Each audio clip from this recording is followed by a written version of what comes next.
आगे हम पढ़ेंगे काइंड्स ऑफ एडजेक्टिव का पहला part, adjective of quality.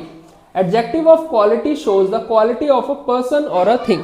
Adjective of quality वह शब्द होते हैं जो किसी भी व्यक्ति या वस्तु के गुण का बोध करवाते हैं या उनके गुण की जानकारी प्रदान करते हैं। आगे हम कुछ एग्जाम्पल देखते हैं, जैसे good, bad, weak, strong, sweet, red, kind, fat, cold, beautiful, etcetera. यह वह शब्द है जो किसी भी व्यक्ति या वस्तु की गुण की जानकारी प्रदान करते हैं एक सेंटेंस के अंदर। अगला हम पढ़ेंगे एडजेक्टिव ऑफ क्वांटिटी।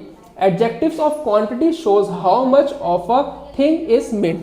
यह वह शब्द है जो किसी भी नाउन या प्रोनाउन के मात्रा या परिमाण का बोध करवाते हैं या उनके मात्रा या परिमाण की जानकारी प्रदान करते हैं किसी सेंटेंस के अंदर।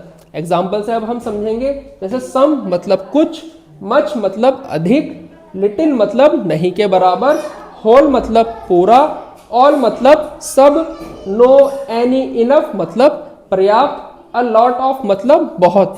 यह वह शब्द है जो किसी भी नाउन या प्रोनाउन के मात्रा या परिमाण की जानकारी प्रदान करते हैं। तो आगे हम पढ़ेंगे एडजेक्टिव्स ऑफ नंबर।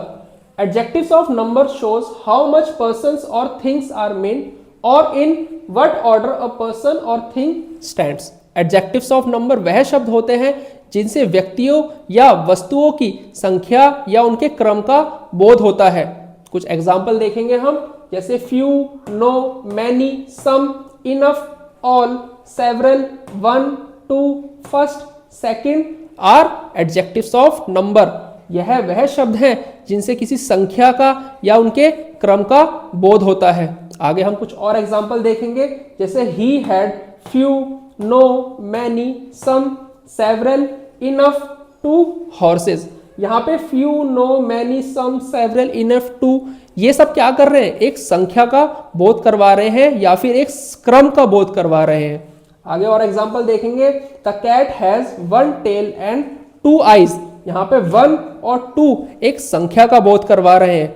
आगे देखेंगे, ही वॉज द फर्स्ट या फिर सेकेंड मैन। यहाँ फर्स्ट और सेकेंड एक संख्या का बोध करवा रहे हैं। और एग्जाम्पल देखेंगे, शी एट सम ऑरेंजेस। यहाँ सम जो है एक संख्या का बोध करवा रहा है। आगे देखेंगे, आई हैव नो पेन्स। यहाँ पे नो जो है एक संख्या का बोध करवा रहा है।